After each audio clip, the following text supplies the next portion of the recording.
What's up? In this video, I'm going to present to you a strategy for adding integers. Well, what strategy is it? Where, where do you get these questions? That was right on time. We are going to measure the length of the vectors, and that's what's going to determine the values that they represent. That's a pretty good strategy. Let's try one. Here's our vector diagram. And we're going to get this worked out in 3 steps, people. Let's do it. Step 1, find the vector that starts from 0. It represents the first value. Let me see. Oh, how convenient. There it is. Okay, so like the title shows up here, we're going to get the length of the vector. So let's start from 0. 1 unit, 2 units, 3 units, 4 units, 5 units, 6 units. Okay, so it's 6 units long and it's pointing to the left. All the negative values are on the left. So this vector represents -6. Yes, very good. Step 2, find the vector that starts from the head of the first vector. It represents the second value. Hold up, time out. The head of the first vector? What in the world? Which end is the head? Oh, the pointy. Oh, the pointy end is the head. Oh, thanks. That was really. Thanks, computer. All right. So that means this vector because it starts from the head of the first one. Okay, let's count the units. 1 unit, 2 units. Okay, so it's 2 units long. It's also pointing to the left. The negative values are to the left.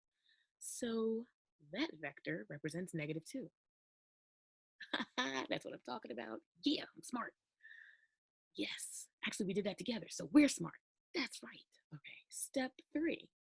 So we take the lengths of the 2 vectors and we're going to add the lengths. Find the value where the second vector stops. It represents the solution.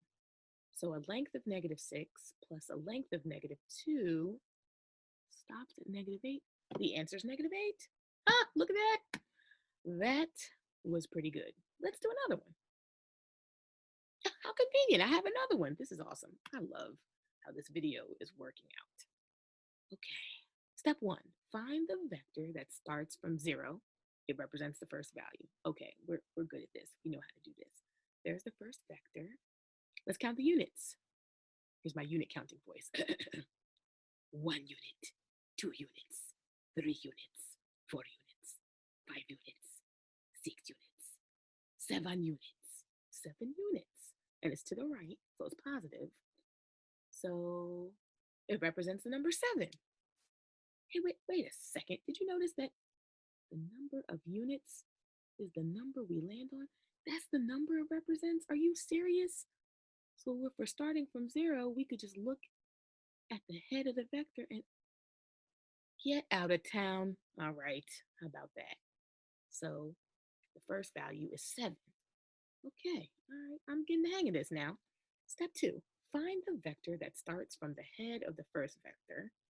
Yes, I remember the pointy part is the head. It represents the second value. So that's this vector. So it's starting from 7. It works all the way back to 0. So I know that's 7 units so far. And we've got one more unit, so that's 8 units. And it's in the negative direction. It's pointing to the left. So this vector represents -8. Yes, I got it. I mean, sorry. Yes, we got it because we totally did that together. All right, and then step 3. Okay, so this is our expression. A length of 7 plus a length of -8. Step 3, find the value where the second vector stops. Okay, it stops there. Oh, that's the solution. Okay, cool. -1. Oh, yeah, I'm doing my happy dance because we did that right. We're a good team. High five. Oh, man, you can't see that. Okay, just pretend. High five. Nice. Okay. Oh, you want me to do the sound effect for you? High five. That's what I'm talking about. All right. You try. Oh, okay. Okay. That means you got to use the steps we just did. This is all you now. Okay, you got this. So what equation does this vector diagram represent? So hit the pause button and then come back when you're ready to check. All right, see you in a bit. Ooh, that was fast. You are good. Okay, what equation does this represent? So that means you should have started from 0 to get the first vector. And because it's heading down, it's a negative number. Did you get -5? You what? You got it? That's what I'm talking about. Okay, cool. So the second vector is still going down, so you should have gotten a negative value for that. Did you get -4? Did you get it? Yes. Okay. And then you should have looked at where the second vector stops. Did you get -9? That's what I'm talking. I knew you were going to get it right. I knew it. Excellent. I had full confidence in you. 100%. You know I did. So, a strategy when you're adding integers and you're given a vector diagram is to see how long each vector is and then figure out where that second vector stops because it's landing on your answer. It's literally pointing to the answer. Okay, I hope that helped you out. Thanks for watching. I'll see you in the next video.